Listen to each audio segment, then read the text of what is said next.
Fala galera, bom dia, boa tarde, boa noite, boa madrugada. Não importa aí o horário que você esteja me ouvindo, o importante de fato é estudar geografia, tá certo, turma? Então, galera, venha comigo aqui, embarque nessa viagem. Agora, vamos continuar aí o nosso estudo sobre as regiões do Brasil, tá bom? Hoje iremos estudar a região centro-oeste, a região aí mais industrializada, mais povoada também, certo, turma? Galera, caderno, livro na mão, vamos nessa, canetinha, vamos nessa. Região Sudeste. Galera, coisas que não podemos esquecer.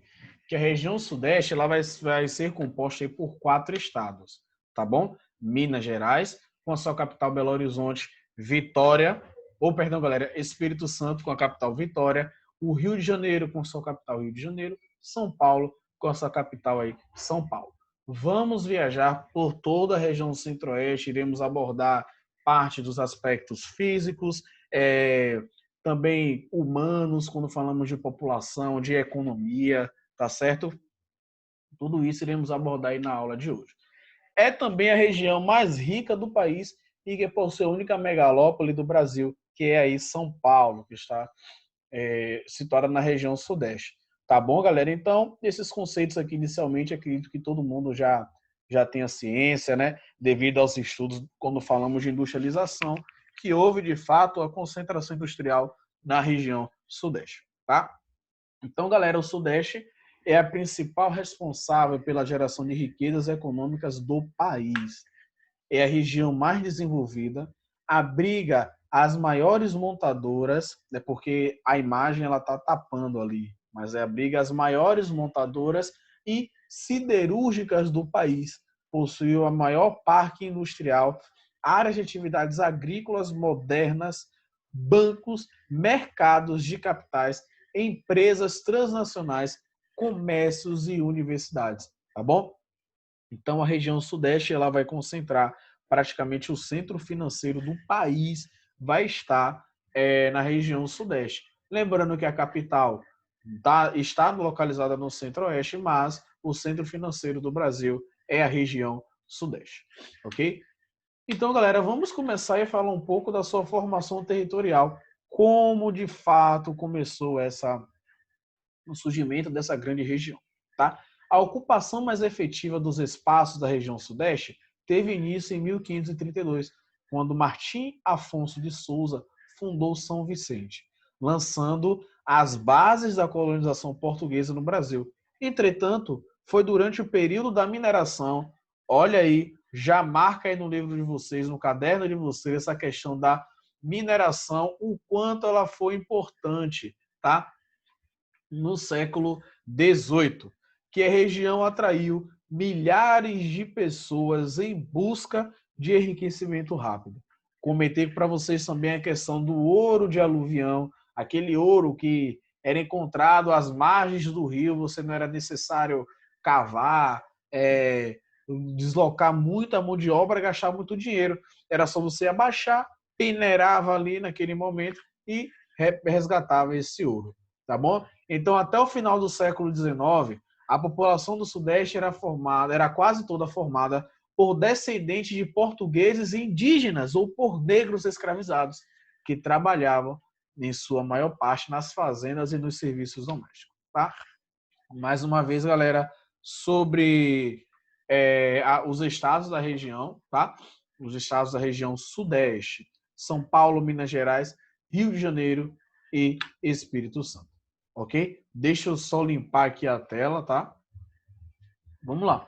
O enorme sucesso da economia cafeeira mudou significativamente esse quadro. Vamos lá. Significativamente esse quadro. Inicialmente, turma, você vai encontrar a mineração. A mineração ela vai ser o papel aí fundamental, o motor da economia, o que vai atrair a população para a região central, ou para a região sudeste. Mas em um outro momento dessa história, o café ele começa a se tornar protagonista, tá? O café, os cafeicultores serão os que irão ficar ricos nessa história, tá? Mesmo antes da abolição da escravidão, em 1888, as fazendas de café começaram a empregar trabalhadores livres, atraindo imigrantes europeus. Ou seja, eles não deram espaço, nem deram oportunidade aos antigos escravos. Eles priorizavam, turma, quando eu digo eles, eu estou me referindo aos cafeicultores, tá? Eles priorizaram a contratação de imigrantes. Isso por diversos fatores. Às vezes, o cuidado com a planta, um estudo maior sobre a questão da plantação do café, e acabou havendo essa troca de mão de obra, tá bom?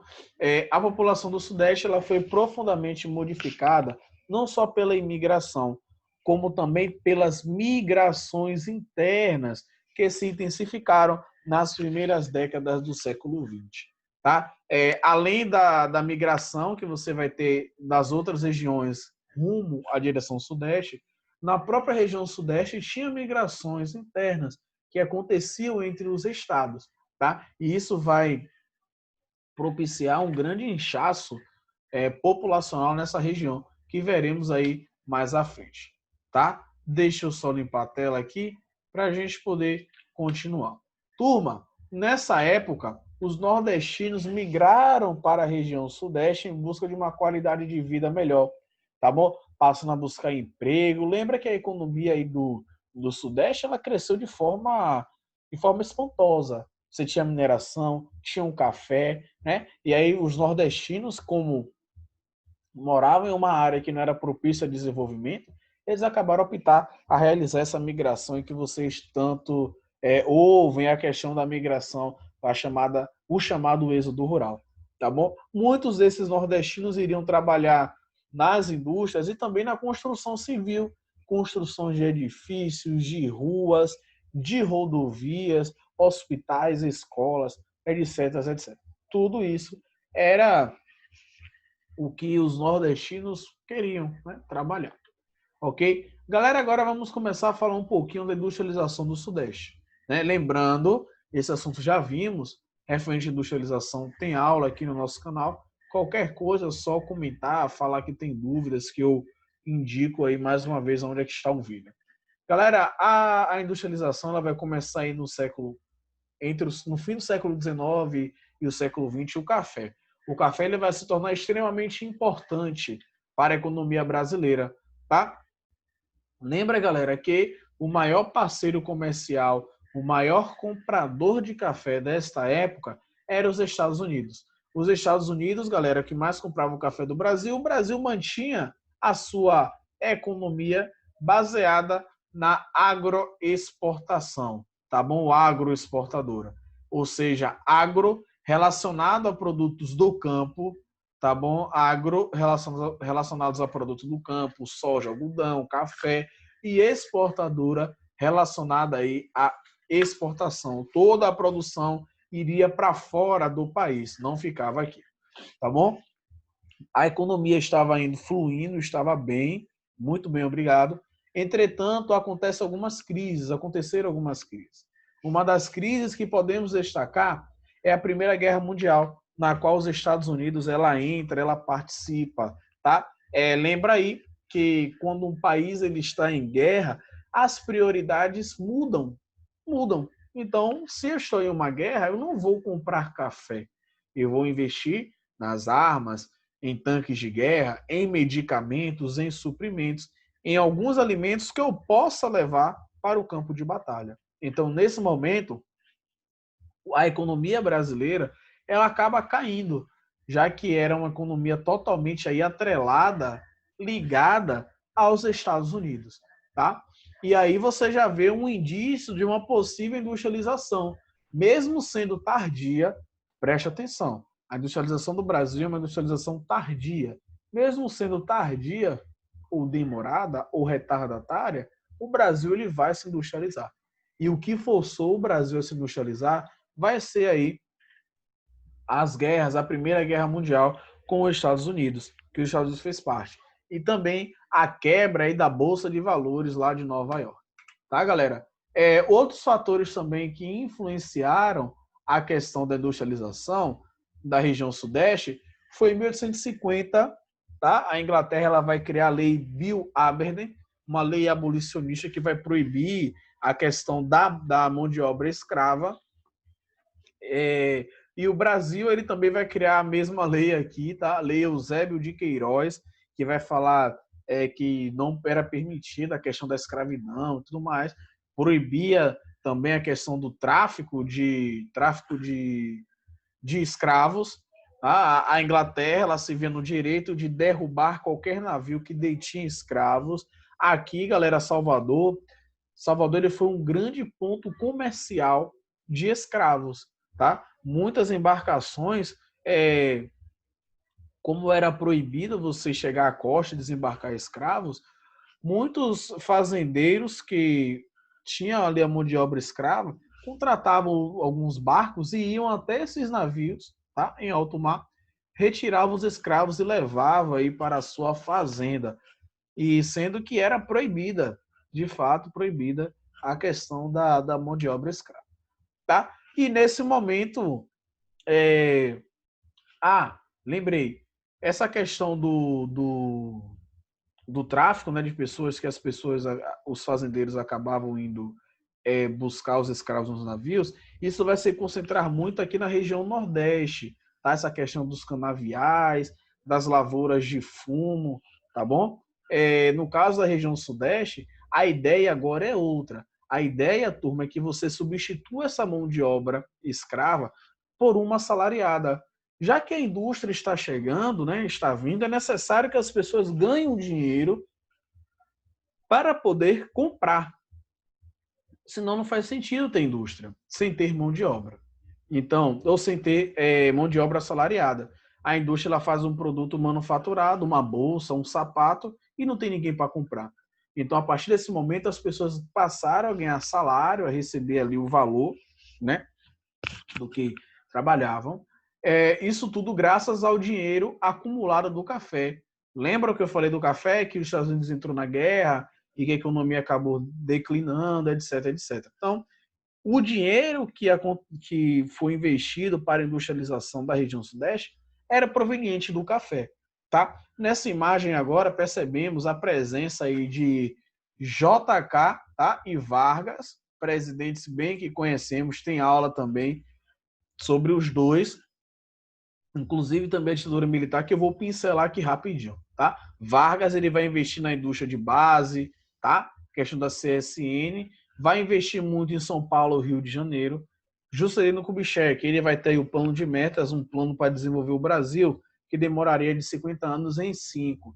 Juscelino ele também vai fazer a construção, vai criar, vai idealizar uma nova capital federal, uma capital federal ali no centro do país. Lembrando que essa ideia, né, de você ter a construção da capital no centro do país tinha um viés militar, um viés de defesa e também um viés demográfico para você atrair a população para o centro-oeste, já que era uma área com vazios demográficos, tá? Ele vai investir também aí nas indústrias automobilísticas, indústrias de carros, ok?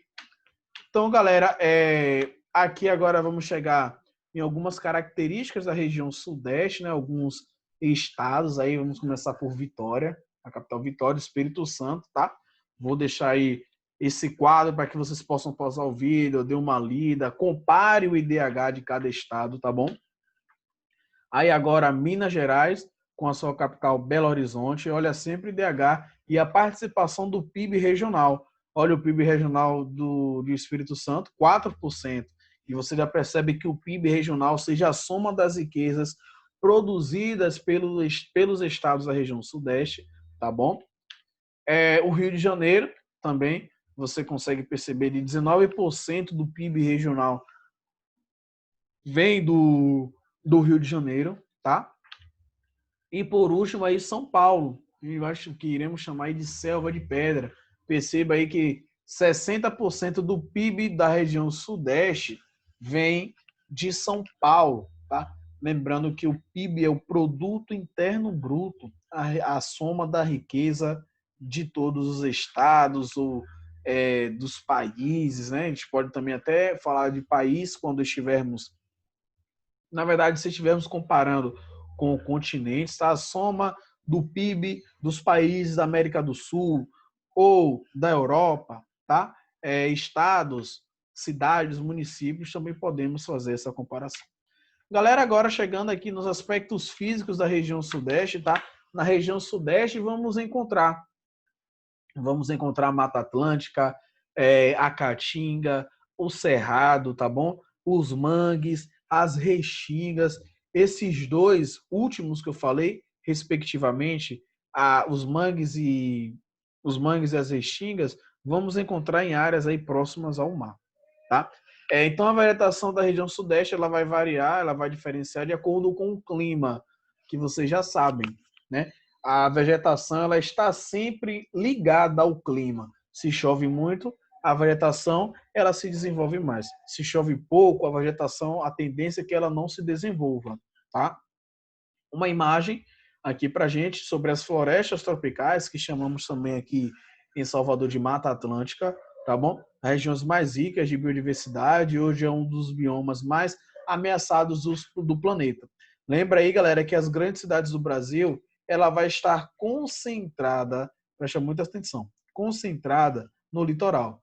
E, consequentemente, esse bioma ele vai sofrer com o desmatamento. Tira a vegetação, constrói cidades. Tira a vegetação, constrói cidades. Hoje, atualmente, temos aí cerca de 3 a 7% de florestas remanescentes, de floresta que sobrou, né, tudo 100%. O restante, tudo já foi desmatado para a construção de cidades. Vamos encontrar também o Cerrado, tá? Ali em parte de São Paulo, em Minas Gerais, mais próximos ao centro-oeste. Vamos encontrar também a Caatinga, presente no sudeste, presente no sudeste, principalmente na proximidade com a região nordeste, tá? Vamos encontrar também os campos no extremo sul aí de São Paulo, tá? Na parte sul, que vai ser aquela parte que está abaixo do trópico, tá? Do trópico de Capricórnio. Então, a tendência é que tenha um clima mais frio, uma vegetação arbustiva, com a presença de gramíneas, tá? Campo, olha o relevo, como é um relevo ondulado, tá bom? E aí, no litoral, encontraremos as restingas e os mangues, ok? Tem aí o mangue, a área de encontro do rio com o mar, as restingas, coisas que eu acredito que boa parte aqui já encontramos, já vivenciamos no dia a dia. O relevo, galera, é um relevo aí que iremos chamar de mares de morro, tá? Perceba como se essa questão de mares de morro é como se o relevo estivesse produzindo ondas, tá? Produzindo ondas, você vai encontrar também um relevo meia laranja ou mamelonar, tá bom? Porque é um relevo assim, tá, galera? Como você vê, mal termina um e começa outro, e assim vai, ó. Tá? São relevos aí ondulados, basicamente. Aqui na Bahia encontramos, né? Quando vamos viajar para uma área mais distante de Salvador, que é uma área de serra, uma área mais alta, você consegue encontrar também esse tipo de relevo, tá? Mais imagens, tudo isso retirado, turma, da região sudeste, tá bom? Olha aí que coisa mais linda, mais cheia de graça. No clima, galera, é importante que vocês saibam que iremos encontrar o clima tropical. Ele vai predominar aí, tá bom?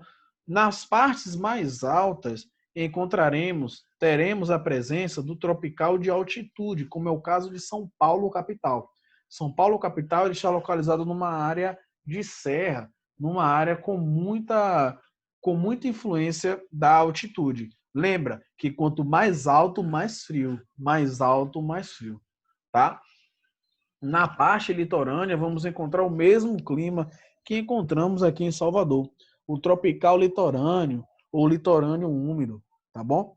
E na parte mais central, na parte mais central, vamos encontrar aí o tropical típico e até mesmo algumas partes aí de Minas Gerais que tem a caatinga, vamos encontrar também aí até mesmo um clima semiárido, tá bom? Galera, então é isso, tá? Finalizamos aí a nossa aula sobre a região sudeste e em breve teremos aí mais aulas sobre as regiões do Brasil, tá? Um forte abraço, fiquem com Deus e se cuidem. Tchau, tchau.